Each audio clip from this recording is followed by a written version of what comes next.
n'envoya pas l'eau, mais la Bible dit le Seigneur, il envoya sa parole. Nous croyons que ce matin, que ta parole va nous faire du bien et que ta parole va apporter un plus dans nos vies.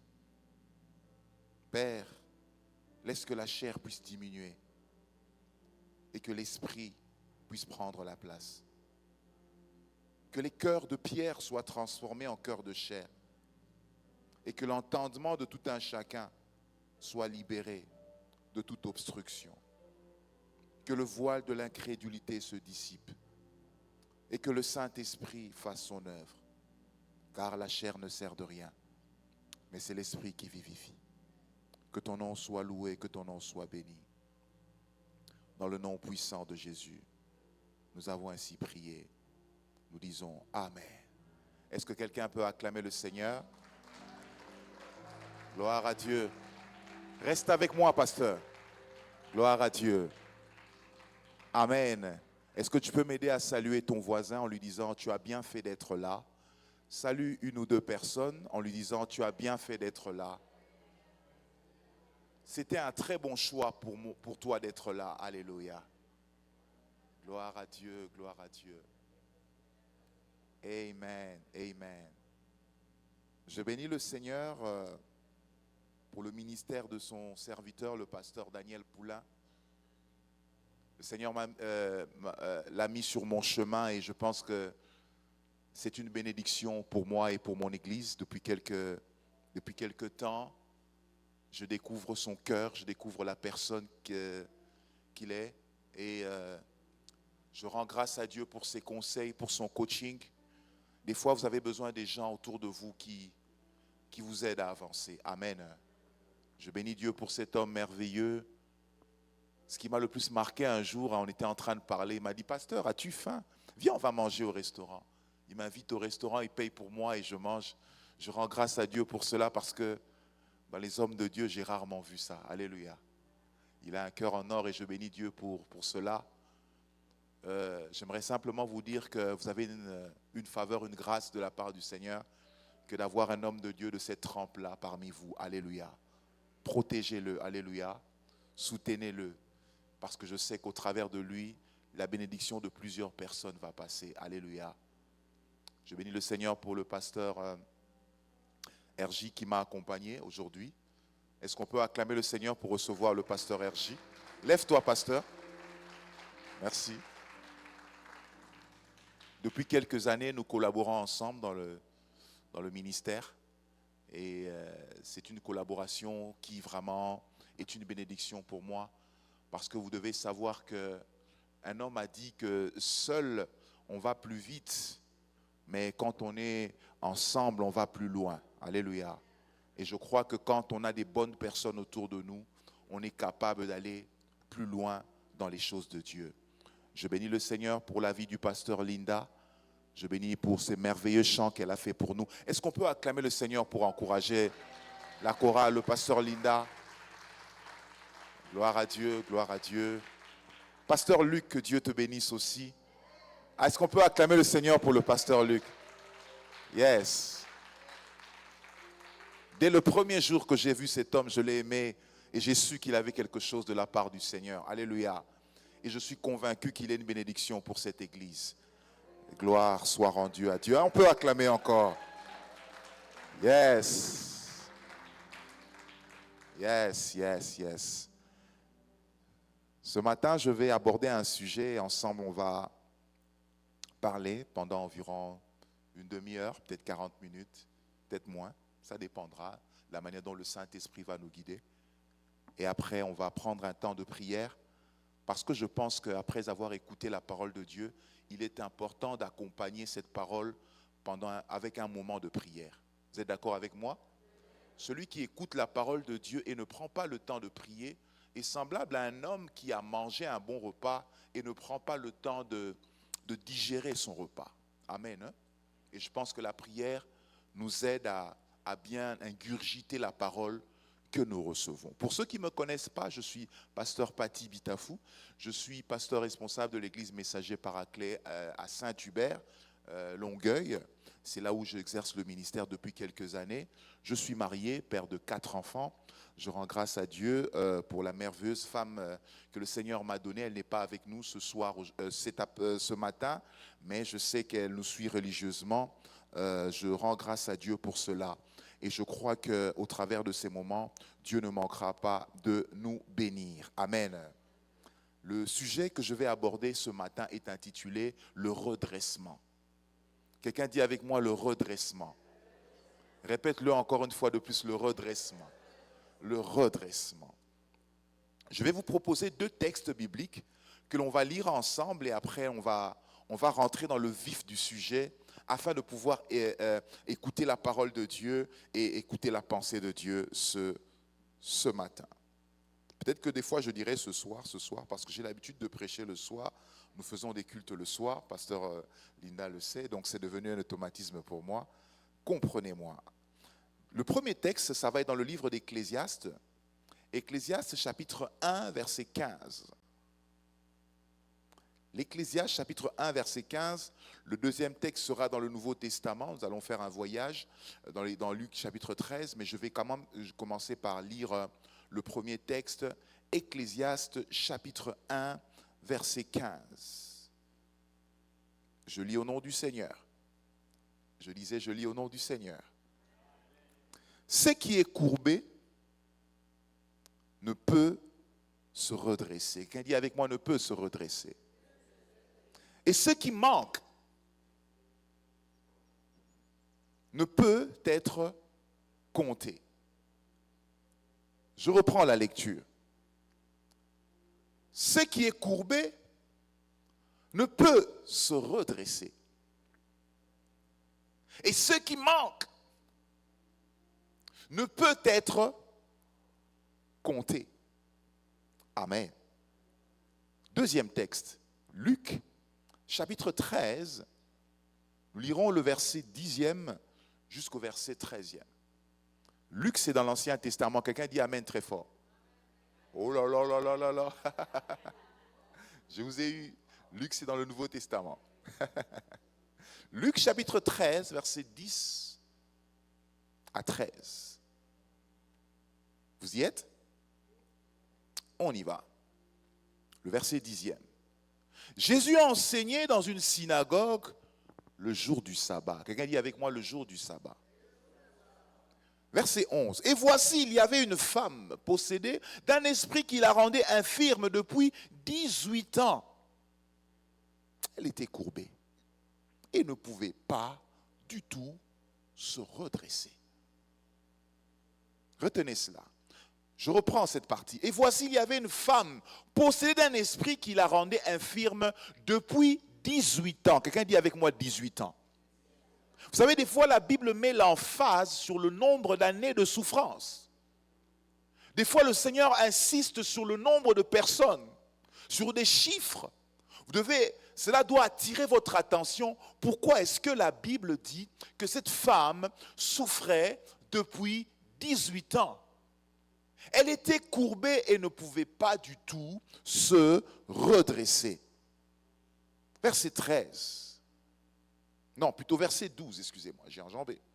Lorsqu'il la vit, Jésus lui adressa la parole. Amen. Vous savez, les gens peuvent te voir sans te parler. Les gens peuvent te voir sans donner la solution à ton problème. Mais je connais un homme, lorsqu'il te voit dans une situation difficile, il ne s'arrête pas à observer, il ne s'arrête pas à constater la souffrance de ta vie, mais il vient et il intervient. Alléluia. Jésus lui adressa la parole et lui dit, « Femme, tu es délivrée de ton infirmité. » Verset 13. Et il lui imposa les mains. À l'instant, waouh, quelqu'un dit avec moi, à l'instant. Elle se redressa et glorifia Dieu. Est-ce qu'on peut acclamer la parole du Seigneur? Yes, plus fort que ça, plus fort que ça. Waouh. Le redressement. C'est cela le sujet que nous allons aborder en quelques minutes ce matin. Le redressement. Dans le premier texte, nous sommes dans l'Ancien Testament et l'auteur de ce texte dit quelque chose de fort. Dit quelque chose, il fait une affirmation qui attire mon attention. Et j'aimerais ensemble que nous puissions nous arrêter un moment, réfléchir sur ce sujet et tirer des leçons et des conséquences. Il dit ceci, ce qui est courbé ne peut se redresser. Waouh! Et ce qui manque ne peut être compté. Celui qui parle ici, il s'agit d'un géant de l'histoire de la Bible. L'auteur, c'est Salomon. Vous êtes d'accord avec moi? La Bible l'appelle le sage. Et la Bible ajoute même qu'il était plus sage que les fils de l'Orient. Quand on parle des fils de l'Orient, on voit des peuples comme des Chaldéens qui étaient réputés par la magie, réputés par la projection astrale et toutes sortes de fétiches. Mais la Bible dit que Salomon était plus sage que les fils de l'Orient. En d'autres termes, le Saint-Esprit est plus puissant que les esprits maléfiques. Je dis que le Saint-Esprit est l'esprit supérieur.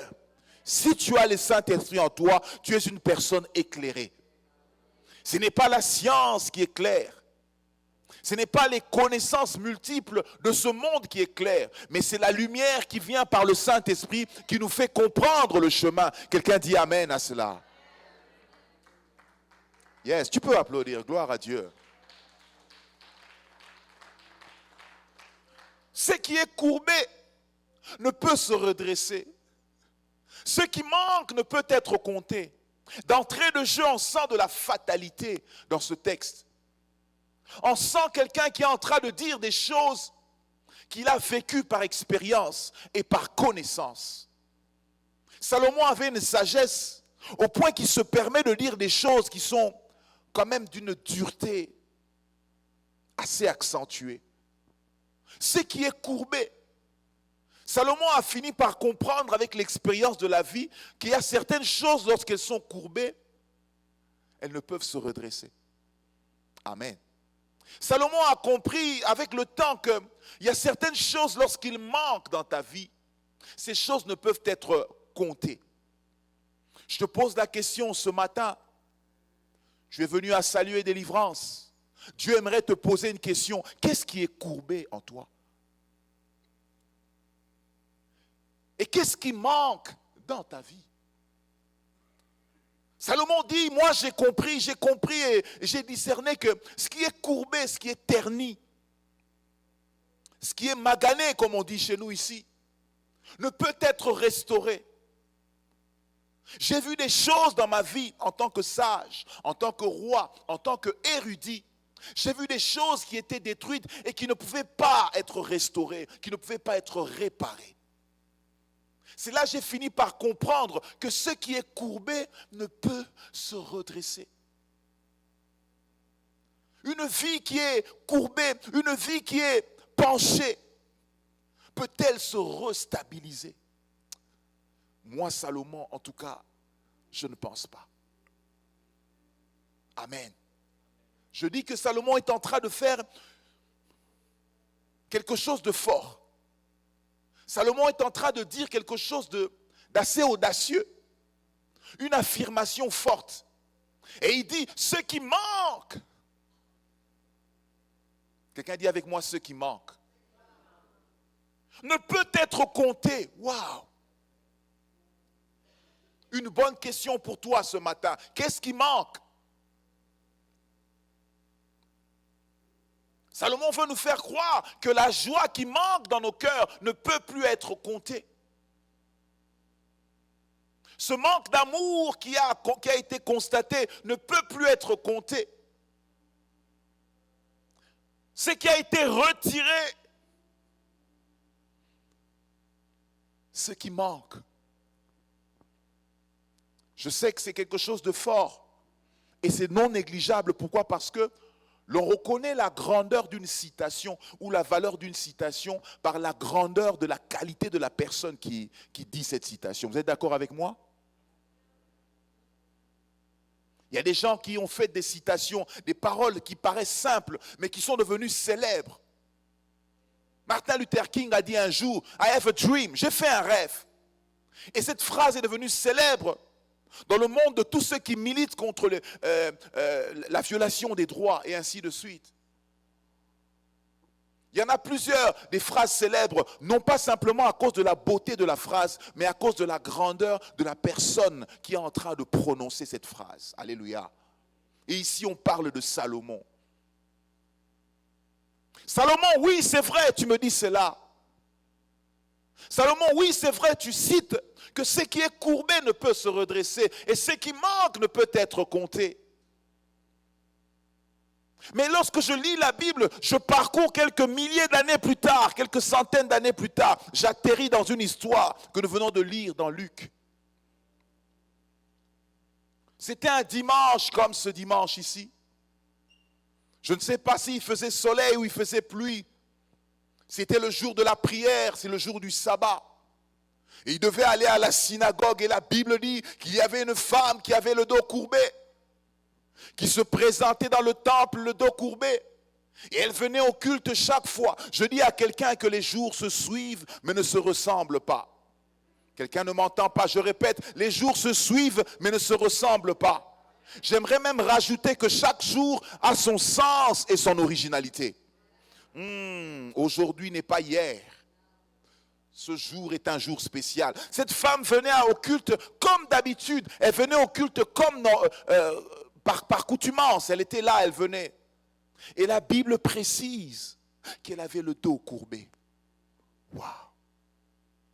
Et j'imagine que toutes les personnes qui voyaient cette femme dans la synagogue se disaient, ce qui est courbé ne peut être redressé.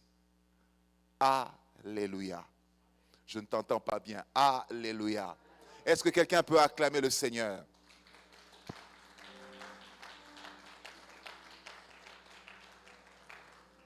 Salomon avait dit que ce qui est abîmé ne peut pas s'arranger. Salomon avait dit que ce qui t'a été retiré ne peut pas revenir. Dieu m'a envoyé ce matin pour vous dire qu'il y a plus grand que Salomon. Ah, tu m'entends pas. Dieu m'a envoyé ce matin pour dire qu'il y a plus grand que Salomon. On l'appelle le Fils de l'homme. On l'appelle Jésus-Christ. On l'appelle le premier-né. Alléluia. Ce jour-là, dans le temple, il est venu pour abroger la loi de Salomon. Alléluia. Il est venu non pas simplement pour agir, mais il est venu pour montrer qu'il est celui qui est venu pour accomplir les desseins de Dieu. Alléluia. Je vais dire une chose. J'ai une formation en droit. Quelques années, j'ai exercé comme avocat en Afrique. Et j'ai pu comprendre une chose dans la réalité des lois. Seule l'instance supérieure peut annuler l'instance de la loi inférieure. Quelqu'un m'entend? Seul le supérieur peut annuler la loi édictée par l'instance inférieure.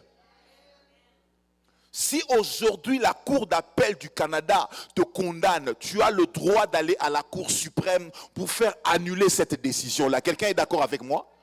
Et j'aimerais te dire que lorsque Salomon avait dit son postulat, il ne savait pas que le véritable Salomon était là, on l'appelle Jésus-Christ. Il est venu ce jour-là et il a dit à cette femme, redresse-toi.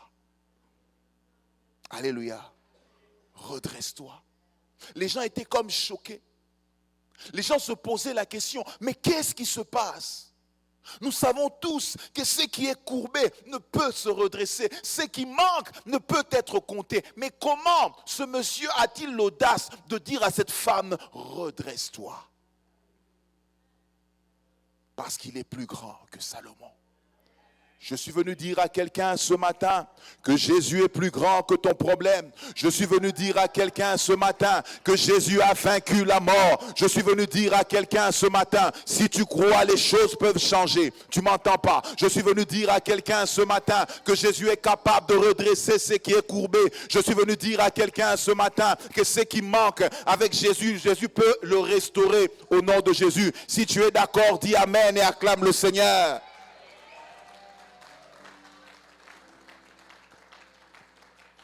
Redresse-toi.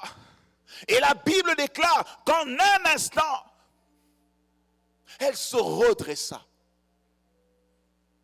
Alléluia. Écoutez-moi.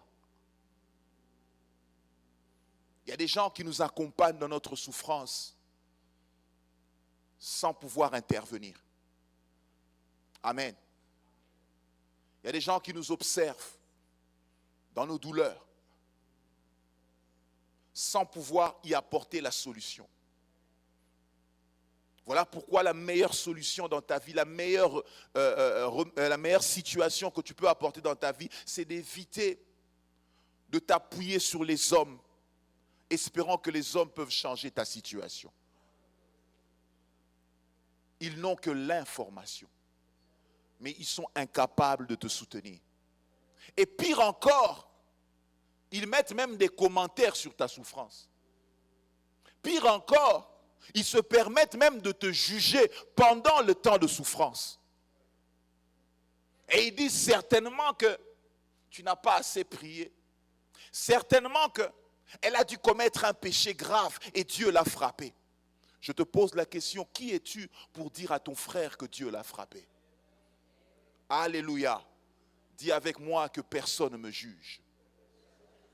Car Dieu connaît ma situation. Et ce jour-là, les pharisiens qui étaient incapables d'apporter la solution, les pharisiens qui étaient capables d'y répondre, ont vu Jésus transformer une femme en un instant. Je dis que les choses peuvent changer. Je dis que les choses peuvent changer. Je dis que Jésus peut faire quelque chose si tu lui donnes simplement l'opportunité de te toucher. Alléluia. Elle était rentrée courbée ce jour-là à la synagogue, mais elle est sortie de la réunion redressée. Waouh! Waouh! Il n'y a que Dieu qui peut faire cela. Alléluia. Il n'y a que Dieu qui peut faire cela. Jésus guérit parce qu'il est plus grand que Salomon. Gloire à Dieu. Je vais voir avec vous un point. Le deuxième point de mon message. Les choses qui peuvent nous courber dans la vie. Amen. Je vais prendre 4 points. Non exhaustifs, bien sûr. Pour vous montrer qu'il y a des choses, il y a des événements, il y a des situations dans la vie qui peuvent courber la vie des enfants de Dieu.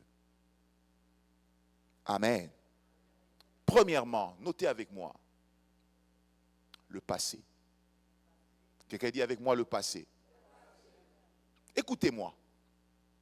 Tant que tu vis sous le poids de ton passé, tant que tu vis sous la mémoire, tu es en train de remettre à l'esprit tes échecs passés, ta vie restera courbée. Quelqu'un dit Amen.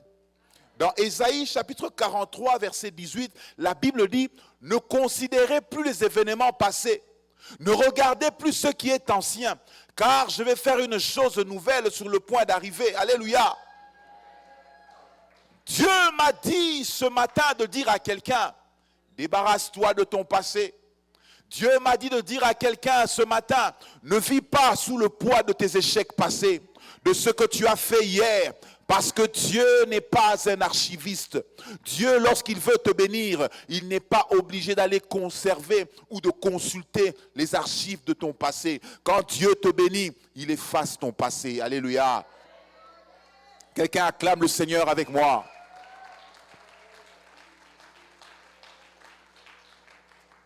servant Dieu, priant Dieu, venant à l'église, mais vivant sous le poids du passé. Mon frère, ma sœur, il est important pour toi dans la vie de rendre ton passé inopérant. Sinon, tu n'arriveras pas à aller de l'avant. Alléluia. Tu n'es pas obligé de regarder sur le rétroviseur de ta vie pour avancer. À chaque fois, tu penses à ce qui s'est passé il y a 5 ans. Tu penses à ce qui s'est passé il y a 10 ans. Tes erreurs, ce que tu aurais dû faire, ce que tu n'as pas pu faire, ce que tu as fait de mal. Bien-aimé, Dieu me dit de te dire ce matin, il est temps que tu puisses oublier ton passé. Parce que Dieu aime tellement ton futur qu'il a oublié ton passé. Dieu aime tellement ton avenir que pour lui, ton passé ne lui dit rien. Lorsque je parle, j'aimerais que ce matin, en quittant ce lieu, que tu puisses te débarrasser de tous les fardeaux du passé qui t'empêchent d'aller de l'avant et qui courbent ta vie. Quelqu'un dit Amen. Le passé. Le passé a fait que les gens vivent dans la culpabilité. Le passé a fait que les gens vivent, Pasteur Linda, dans l'auto-exclusion. Les gens se condamnent. Les gens s'imaginent des choses et se retire de la scène à cause du passé. Quelqu'un dit avec moi le passé. Quelqu'un dit avec moi, Dieu a oublié mon passé. Bien-aimé, même lorsque vous êtes en couple et que vous vivez ensemble, lorsque vous n'êtes pas capable de pouvoir désactiver et rendre inopérants les erreurs du passé, vous aurez beaucoup de mal à aller de l'avant. Les couples qui sont ici le savent. Amen. Nous avons tous des passés. Des fois, c'est compliqué. On n'aimerait pas ouvrir l'armoire et regarder le passé. Des fois, quand on... Ouh là là, tu fermes. Mais bien aimé, à un certain moment, tu dois fermer à double tour la clé et tu dois oublier cela au nom de Jésus. Sinon, tu seras déséquilibré et ta vie sera courbée. Je dis à quelqu'un ce matin, Dieu aime tellement ton futur qu'il a oublié ton passé. C'est ainsi que nous sommes dans la vie de couple où les gens sont en train de rappeler je t'avais pardonné, mais tu sais ce que tu m'as fait il y a 3 ans. Hein? Tu sais ce que tu as fait il y a 5 ans. Hein? Tu sais, bien aimé, écoutez. Un vrai enfant de Dieu vit pour aller de l'avant. Un vrai enfant de Dieu court de manière à ce qu'il va atteindre l'objectif et ne se contente pas du passé. Alléluia.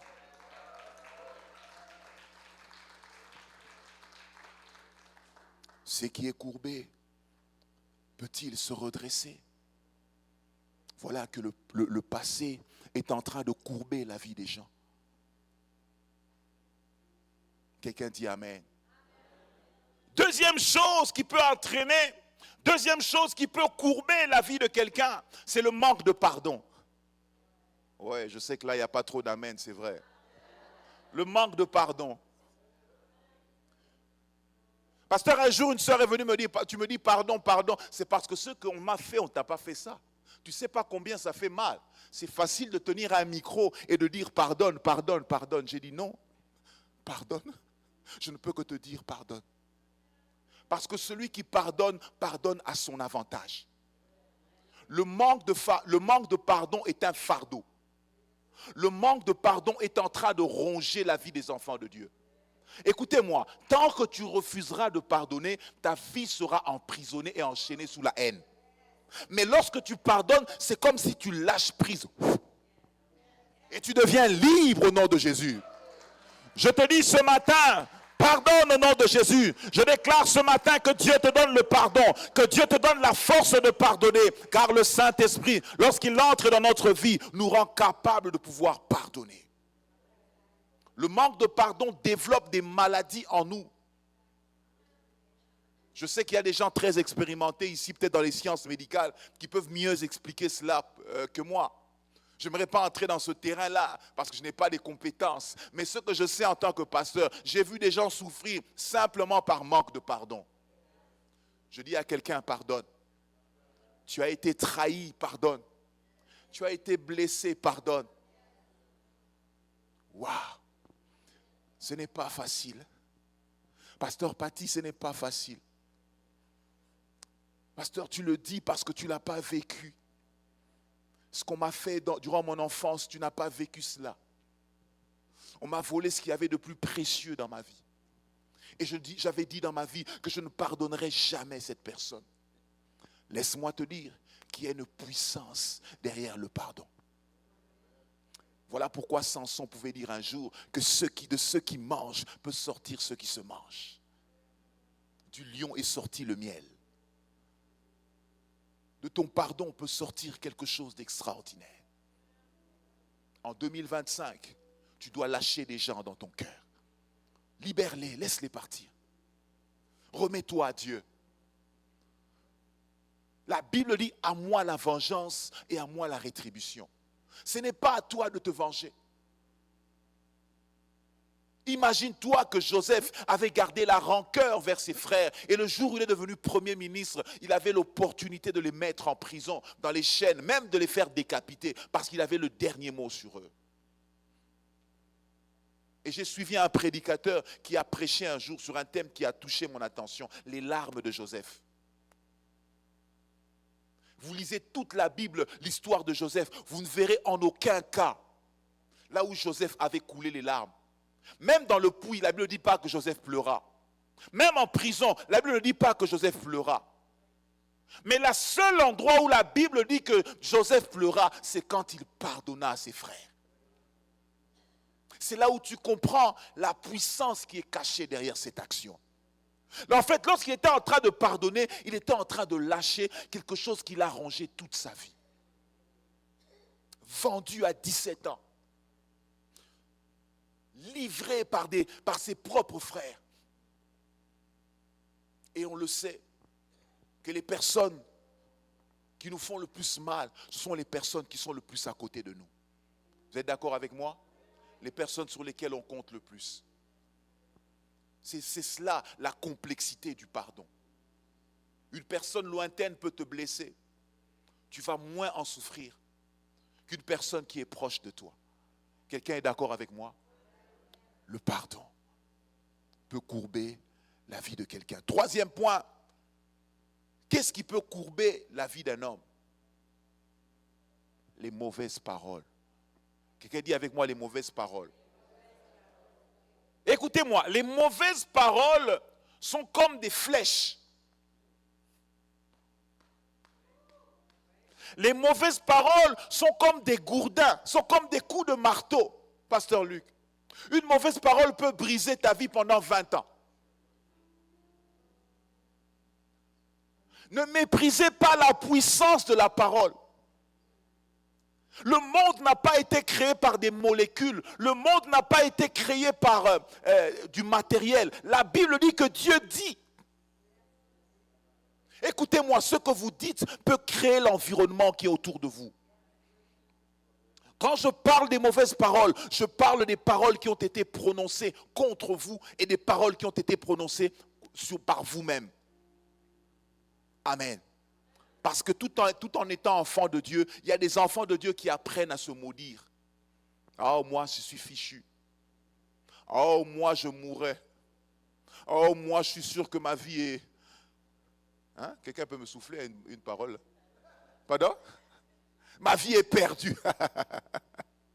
Je suis un nulard, je suis un vaurien. Lorsque tu dis ces choses, cela a tendance à courber ta vie. Dieu m'a envoyé ce matin de dire à quelqu'un qu'il t'interdit de parler mal sur ta propre vie. Je te répète ce matin, ne parle jamais en mal sur ta propre vie. Tu dois être capable de dire que tu es un champion. Tu dois être capable de dire que tu es un champion. Tu dois être capable de dire que tu es exceptionnel. Tu dois être capable de dire que tu es une vigne excellente. Tu dois être capable de dire que la gloire de Dieu est sur moi. Alléluia. Parle bien sur ta propre vie. Un jour, j'étais en train d'enseigner sur un message sur le complexe d'infériorité. Et je disais que les gens ont développé des complexes d'infériorité. Et parmi les complexes d'infériorité, je parlais du complexe physique, qui est un complexe d'infériorité aussi qui agit beaucoup, et en particulier chez les femmes. Pourquoi? Parce que l'aspect physique chez la femme a beaucoup d'impact sur sa vie. Alléluia. Et lorsque j'étais en train de prêcher, je disais à l'église telle qu'on est ici, est-ce que chacun de nous peut dire je suis beau, je suis belle? Oh, wow. Amen, amen. Il y avait une jeune sœur qui était là. Je lui ai dit, ma sœur, tu dis pas tu es beau? Non. Ma sœur, tu dis pas tu es beau? Non. Elle dit, pourquoi? J'ai un gros nez. Alléluia. Elle a réussi à se convaincre qu'elle n'était pas une créature merveilleuse. Écoutez-moi, avant que le monde t'apprécie, apprécie-toi toi-même. Avant que le monde ne te célèbre, commence à te célébrer devant un miroir. Lorsque tu te regardes, tu dis, oh Patty, que tu es beau, oh waouh, waouh, waouh. Il n'y a pas d'homme plus beau que toi, Patty. Regarde comment tu es grand de taille, regarde comment tu es spécial, regarde ce que tu as fait dans ta vie. Bien-aimé, le premier prophète de ta vie, c'est toi-même. Est-ce que tu le sais? David pouvait dire un jour, je ne mourrai pas, je vivrai, je raconterai les œuvres de l'Éternel. David était en train de parler sur sa propre vie. Mais quand vous regardez sa vie, au moment où il était en train de dire, la situation était difficile. Bien aimé, dans la vie, il y a des réalités, il y a des vérités. Tu peux traverser des réalités difficiles, mais la vérité, c'est que tu ne finiras pas comme cela. Alors accroche-toi à la vérité qui est la parole de Dieu. La parole de Dieu n'est pas une réalité, c'est la vérité. Les mauvaises paroles. Les mauvaises paroles, on subit l'influence des mauvaises paroles, surtout dans le milieu familial. Amen. Les parents qui facilement parlent mal à leurs enfants ne se rendent pas compte des coups qu'ils administrent à ces enfants-là. Tu es un nul. Tu es un faux rien. Un enfant, pasteur Linda, on l'a injurié, tu as la tête comme une chaise. Je me suis dit, oh, c'est quand même fort ça. La tête comme une chaise. L'autre disait, regarde la tête comme un melon. Toi, tu es vraiment un melon d'eau, toi. Alléluia. Ce sont des injures. Des paroles qui rabaissent. Des paroles qui brisent. Dans le milieu familial, où les personnes qui sont en autorité, des hommes spirituels, des professeurs, des enseignants, des leaders, des gens sur qui nous espérons, lorsqu'ils prononcent des mauvaises paroles sur nous, ces paroles ont des impacts négatifs dans nos vies. Alléluia. Un petit témoignage dans ma vie. Lorsque mon père et ma mère se sont séparés, j'avais 3 ans. Étant donné que ma mère n'avait pas suffisamment d'argent pour m'élever, je suis resté chez mon père. Et mon père s'est remarié à une autre femme. Quand elle est arrivée, au début, c'était bien. Mais plus tard, quand elle a eu ses propres enfants, ça devenait difficile pour moi. Je parle d'un enfant de 3 ans, pour lesquels les souvenirs ne sont même pas exacts. Il a fallu que des années passent pour que je puisse me rendre compte de ce qui s'est passé. Chaque soir, on me mettait sur une chaise. On me plaçait là. On était en train de m'expliquer pendant 1 heure que j'étais un idiot. Que je ne valais rien. Que j'avais une grosse tête. Que je n'avais pas. Alléluia. Non, dites amen. Alléluia. Et j'ai vécu ça. Au point qu'à un certain moment, quand je grandissais, je ne pouvais pas rester en groupe comme ça. Je ne pouvais pas prendre la parole en public. Pire encore, je ne pouvais pas faire le ministère. Je ne pouvais prétendre à rien parce qu'à chaque fois, ces paroles résonnaient au fond de moi. Mais il a fallu qu'un homme me récupère. Un homme qu'on appelle Jésus-Christ. Alléluia. Il a formaté ma vie. Et il m'a dit que je suis une créature merveilleuse, créée à l'image de Dieu. La gloire de Dieu est sur moi. L'onction de Dieu m'a transformé. Bien-aimé, j'aimerais vous dire que les mauvaises paroles peuvent courber la vie de quelqu'un. Mais ce matin, je déclare que toute mauvaise parole qui a été déclarée sur ta vie est annulée au nom de Jésus. Je prie contre l'impact des mauvaises paroles qui ont été prononcées par les membres de ta famille, qui ont été prononcées par des professeurs d'école, d'université. Ces paroles sont annulées au nom de Jésus. Les mauvaises paroles dans la vie de couple. S'il vous plaît, enfants de Dieu, ne s'aimez pas des mauvaises paroles dans votre couple. Parce que les mauvaises paroles restent. Ça reste très longtemps. Car vous savez, la parole est une sémence. La Bible dit que ce qu'un homme aura sémé, il le moissonnera. Quand je parle bien à ma femme, je constate que pendant cette période-là, elle devient tellement belle, tellement belle. C'est un secret que j'ai compris après des années. À force de la complimenter, à force de l'apprécier, à force de l'élever, je sens que quelque chose grandit en elle. Faites de même. Alléluia. Alors ce matin, dis à ton voisin, tu es béni au nom de Jésus.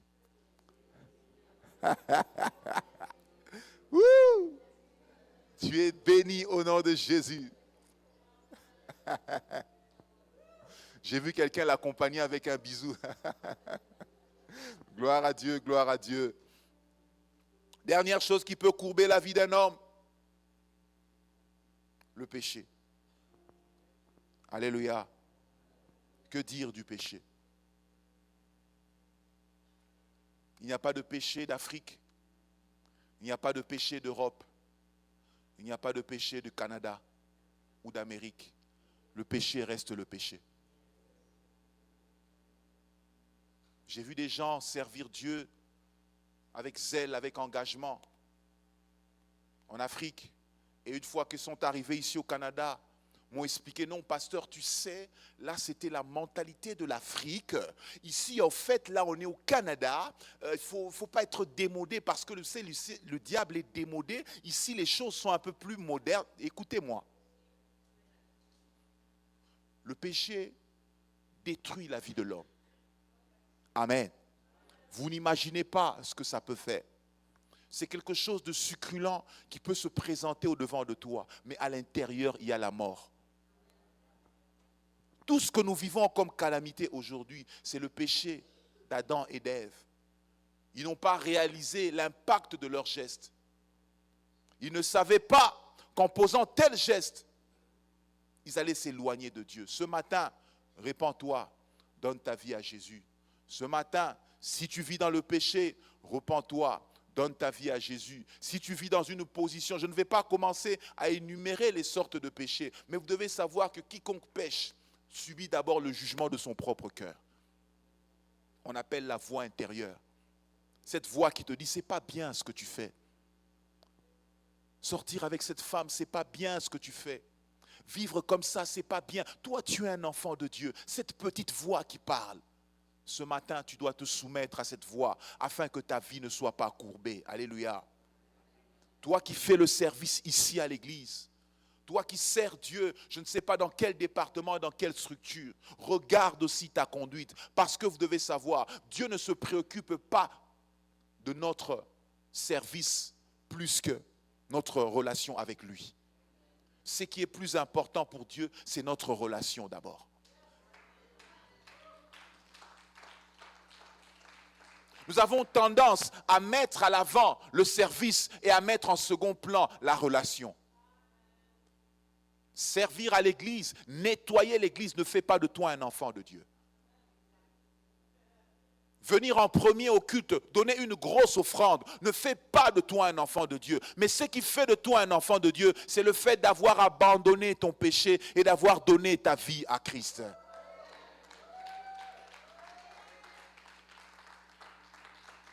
Ce matin, je sens qu'il y a des gens qui vont prendre des décisions. Ce matin, je sens qu'il y a des gens qui vont faire un 180 degrés. Ils vont changer de position. Ils vont changer de fusil d'épaule parce qu'ils disent, pasteur, je ne veux pas rester courbé. Alléluia.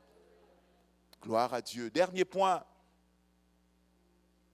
Caractéristique d'une personne courbée. Amen.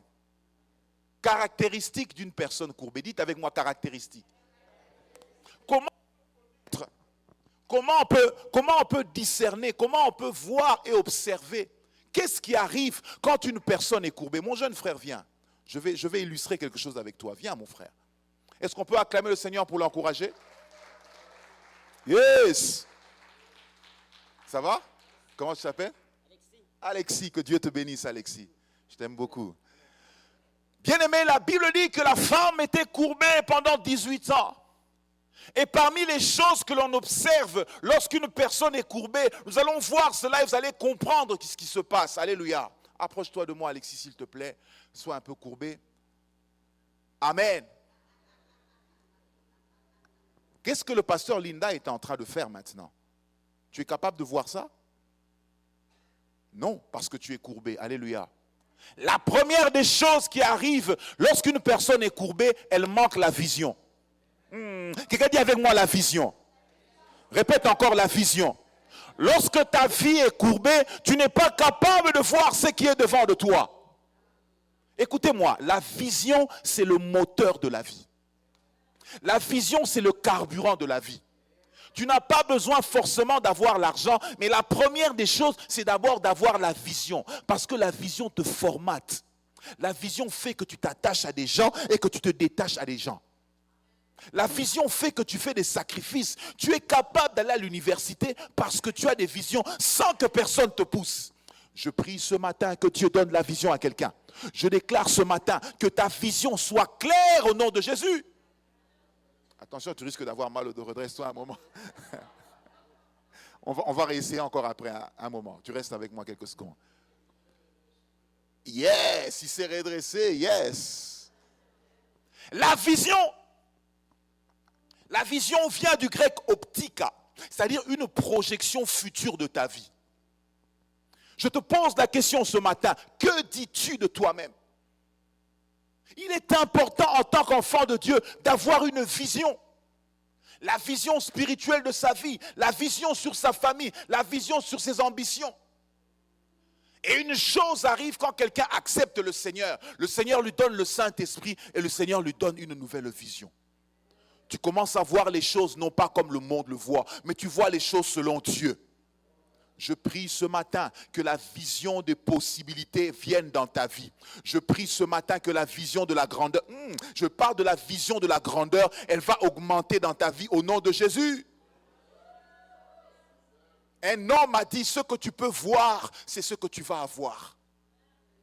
Dis à ton voisin, ce que tu peux voir, c'est ce que tu vas avoir. Les choses que tu veux voir à l'extérieur, Dieu te le fera voir intérieurement d'abord. La vision d'une grande maison que tu veux bâtir commence à l'intérieur de toi. La vision de ta business, ça commence à l'intérieur de toi. Le Seigneur te l'injecte, le Seigneur télécharge cette vision en toi. Et c'est alors que ces choses vont se matérialiser. Waouh!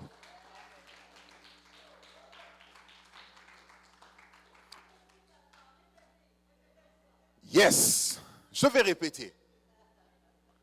Ce que tu peux voir, c'est ce que tu vas avoir. La vision commence à l'intérieur. La vision, c'est comme une grossesse. Elle t'impacte, elle te déforme. Des fois, le ventre change. Des fois, tu commences à cracher. Des fois, tu commences à faire des choses que les gens ne supportent pas. C'est parce qu'il y a quelque chose qui est rentré en toi. La vision t'empêche d'aller à gauche et à droite. La vision te rend focus sur certains objectifs. Je vais dire une chose qui est forte. Retenez-la. On peut tout te voler, mais qu'on ne te vole pas ta vision. Les personnes les plus dangereuses dans la vie sont les personnes qui te détournent de ta vision. Ne t'associe jamais avec des gens qui n'ont pas de vision. Je t'interdis de rester en couple avec quelqu'un qui n'a pas de vision. Ah. Vous devez vous parler clairement. Amen. Parce que la chose, qu'est-ce que l'on dit? Quand tu veux te mettre en couple avec quelqu'un, la première des choses, il est beau. Oh, quand il parle, j'ai l'impression que mon cœur s'arrête de battre. Oh, tellement, il a des fossettes. Bien-aimé, ce n'est pas ça la vision. Vous devez vous asseoir et parler de la vision. Parce que quand la vision est claire, les choses iront de l'avant. Je parle de la vision ce matin. Que Dieu donne à quelqu'un la vision. Dis Amen. Caractéristique d'une personne courbée. Première caractéristique, la vision. Deuxième caractéristique, courbe-toi encore mon frère. Alexis. La Bible dit que la femme était courbée pendant 18 ans. Et lorsqu'on est courbé, il y a une chose que l'on perd, c'est la hauteur. Amen. Alexis fait plus grand que ça. Vous êtes d'accord avec moi? Mais comment se fait-il que Alexis fait à peine quelques pieds? C'est parce que simplement, le fait d'être courbé te fait perdre de la hauteur. Alléluia. Qu'est-ce que j'aimerais dire par là? C'est l'autorité spirituelle. La hauteur symbolise l'autorité spirituelle que Dieu donne aux enfants de Dieu. Écoutez-moi, tu es capable de dominer sur la maladie. Tu es capable de dominer sur les puissances des ténèbres lorsque tu es un enfant de Dieu.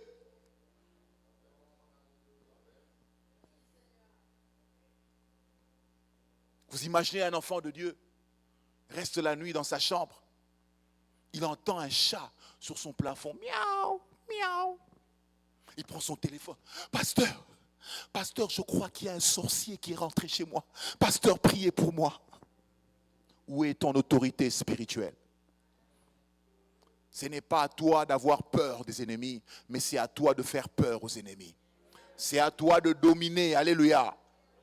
La Bible dit que Moïse s'est présenté devant Pharaon. Il a jeté sa verge. Sa verge s'est transformée en serpent. Et les magiciens de Pharaon ont jeté aussi leur verge. Leurs verges se sont transformées en serpent. Mais à un certain moment, quand chacun devait retourner sa verge, la Bible dit que la verge de Moïse a avalé la verge des magiciens.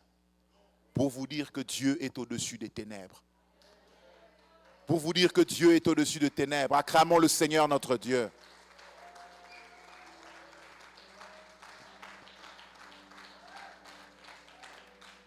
L'autorité spirituelle de cette église fait qu'il a le contrôle sur tous les esprits qui sont dans ce secteur. Est-ce que vous savez ça? Lorsque vous êtes capable de bâtir une œuvre en ce lieu, le Seigneur vous donne l'autorité spirituelle sur toute la contrée ici. Et c'est comme ça chez les enfants de Dieu. Lorsque tu rentres dans une maison, tu dois savoir que tu es une porte de bénédiction pour cette maison. Parce que la Bible dit, là où tu fouleras la plante de tes pieds, je te l'accorde. Amen. Dernière caractéristique d'une personne qui est courbée. On peut aller? Ready? Il est bien courbé, vraiment. Essaye d'aller de l'avant. Yes. Round. Reviens. Encore. Yes. Amen. Alléluia. Lui, il est un peu plus agile. Mais quand une personne est courbée, elle manque ce qu'on appelle la vitesse. Parce que lorsque tu es courbé, tu ne peux pas aller vite à cause de ta position. Alléluia. Je parle de la vitesse. Quelqu'un dit avec moi la vitesse. Tape la main de ton voisin, dis-lui la vitesse. Dis-lui que Dieu va te donner la vitesse. Ce que tu devais faire en un an, tu le feras en un mois. Aïe.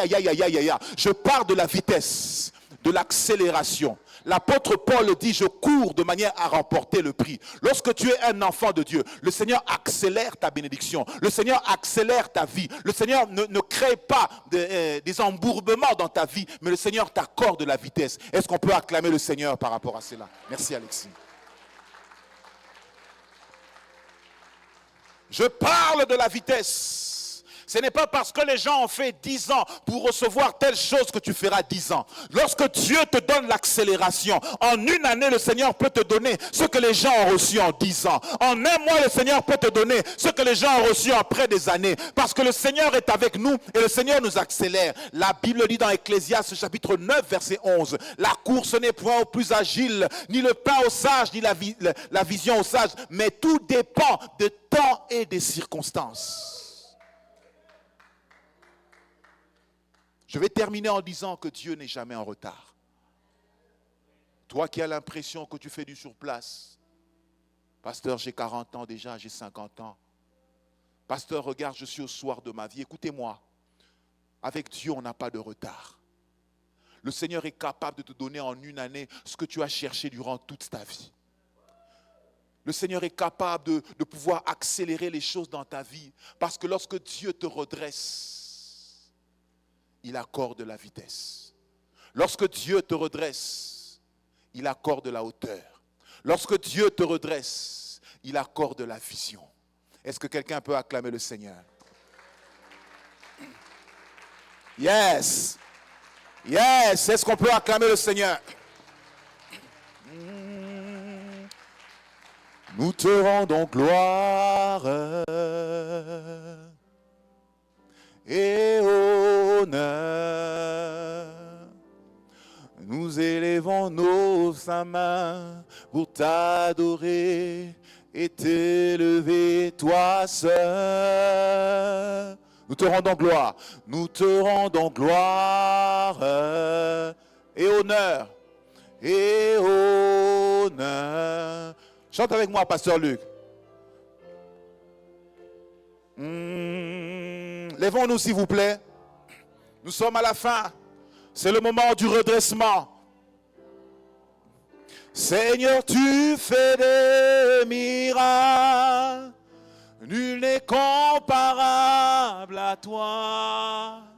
Alléluia.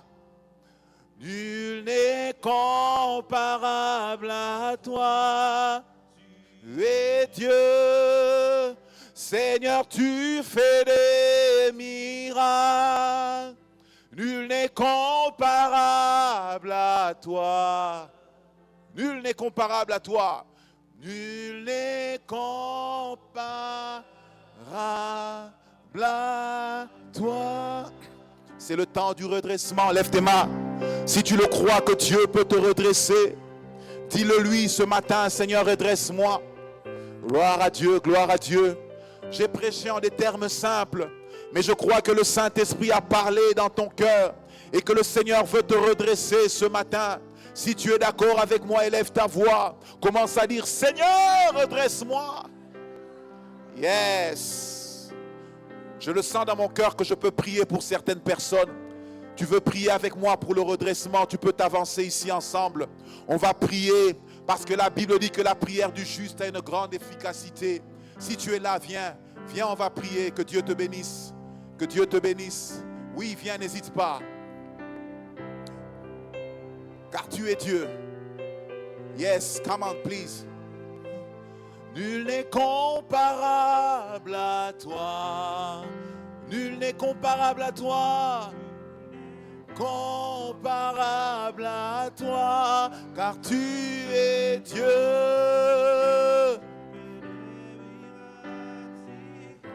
Les miracles si grands. À toi. Oh Jésus.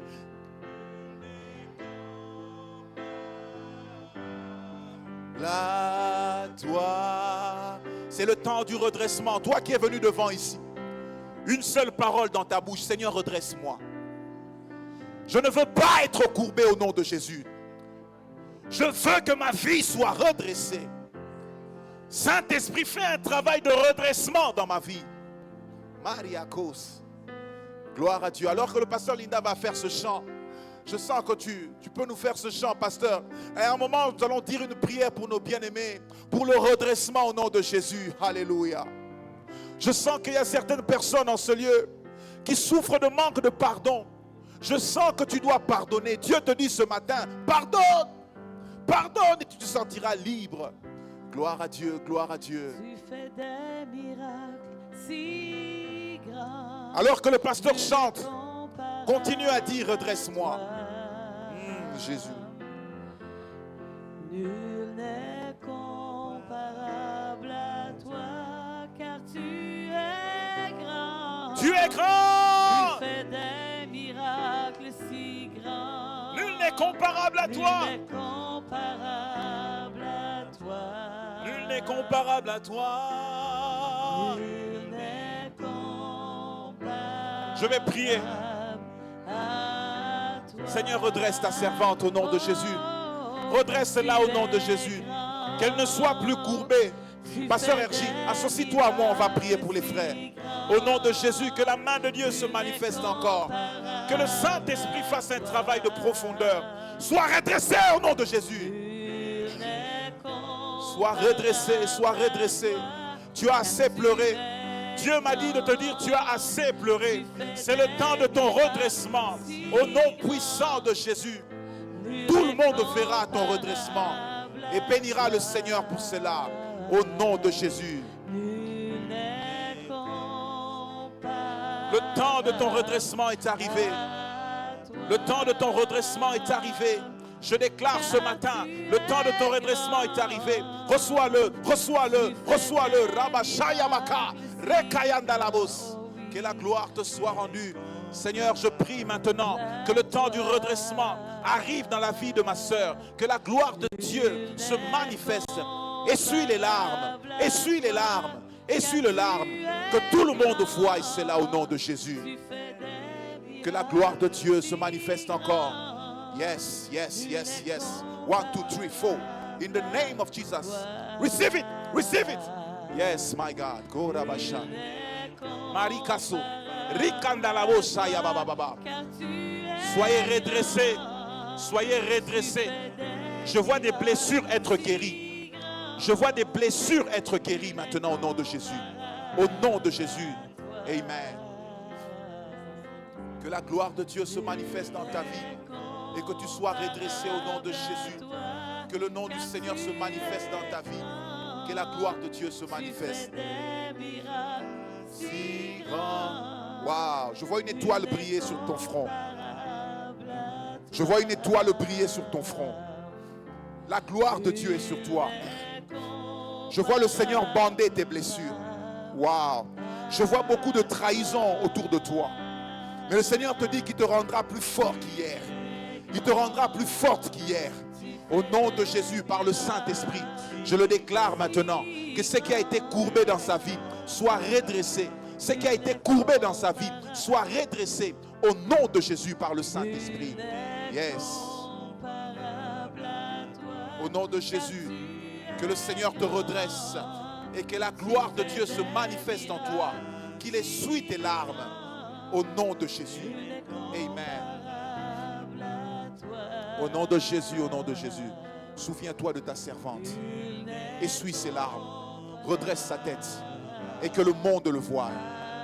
Que la gloire de Dieu se manifeste. Amen. Seigneur, tu fais des miracles. Nul n'est comparable à toi. Yes. Au nom de Jésus, sois redressé, sois redressé, sois redressé. Je vois des paroles, je vois des mauvaises paroles. Elles sont annulées au nom de Jésus. Ces paroles ont été prononcées dans le milieu familial. Ces paroles sont annulées au nom de Jésus. Sois libre ce matin. Sois libre au nom de Jésus-Christ. Amen. Gloire à Dieu. Est-ce que tu peux acclamer le Seigneur? Alléluia. C'est un jour de fête. Dans cette atmosphère, nous acclamons et nous adorons le Seigneur. Nous avons tous les mains levées pour dire merci à Dieu. Merci pour le redressement. Merci pour le redressement. Car tu es Dieu. Dieu.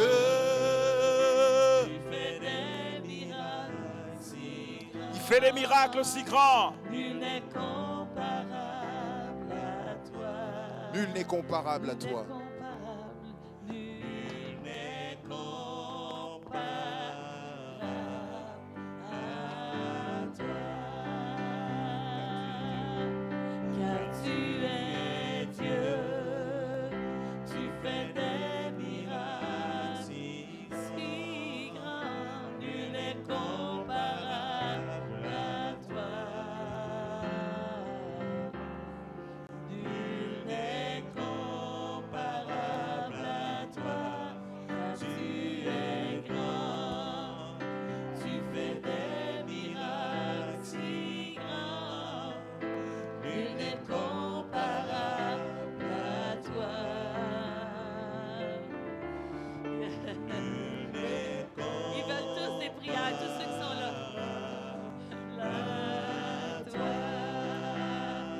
la manière dont vous avancez, ce qui était statique avance aussi dans votre vie.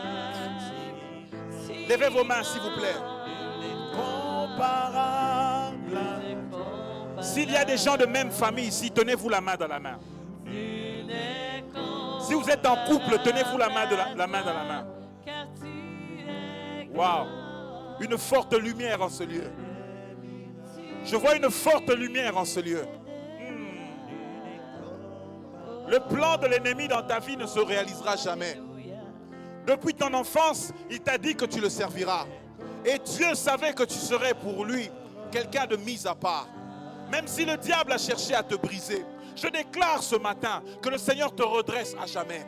Au nom de Jésus, Rabakos, Rikayandalababo, Shekayabababa. Au nom puissant de Jésus, que le Saint-Esprit fasse un travail de redressement dans ta vie. Au nom de Jésus, Amen. Yes. Une étoile sur ton front. Je vois une étoile sur ton front. Cette étoile est en train de briller. Mais cette étoile a failli être obscurcie par des événements de la vie qui ont tellement fait que tu as douté de Dieu. Mais ce matin, Dieu dit ne doute pas, c'est lui qui t'a parlé. Le Seigneur sait pourquoi il t'a parlé. Et ce message était pour toi. Tu le sais du plus profond de ton cœur. Lève simplement tes mains. Oh my God. Oh my God. Oh my God. Oh my God. Qui est cette femme, Seigneur? Pourquoi elle brille tellement? Au nom de Jésus, Saint-Esprit, fais ton travail. Je vais compter jusqu'à 3 et la gloire de Dieu va descendre sur toi. 1, 2, 3, reçois. Maya kalabo sayaka. Merekabo sayababababa. Robo shendere bababababababababababababa. Les chaînes sont brisées. Les chaînes sont brisées au nom de Jésus. Les gens ont parlé dans ta famille. Les gens ont parlé dans ta famille. Et ces paroles sont restées de génération en génération. Mais aujourd'hui, le Seigneur annule ces paroles. Et il déclare que ce qui est courbé est redressé au nom de Jésus. Yes. Reçois. Amen. Marakos. Marabababa shayaka. Une forte gloire est sur toi. Au nom de Jésus. Au nom de Jésus. Reçois. Reçois la gloire de Dieu. Mariako shayababababa. Waouh, waouh, waouh, waouh, waouh. Que la gloire de Dieu soit sur toi. Que la main de Dieu soit sur toi. Que la main de Dieu soit sur toi. J'entends dans mes oreilles, pardon. Pardonne. Pardonne. Ils t'ont fait du mal. Pardonne. Au nom de Jésus. Je vois des couteaux qui ont été plantés dans ton cœur. Mais le Seigneur les arrache au nom de Jésus. Par le Saint-Esprit. Reçois. Gloire à Dieu. Gloire à Dieu. C'est en couple. Yes. Seigneur, je prie pour ce couple. Il y a un vent qui était prévu de malédiction sur vous. Mais ce vent ne va pas vous atteindre au nom de Jésus. Je déclare maintenant que le bouclier de Dieu vous protège. Et le Seigneur vous redresse maintenant. Vos larmes sont essuyées. Tout ce qui était courbé est redressé. Dans le nom puissant de Jésus, j'ai ainsi prié. Amen.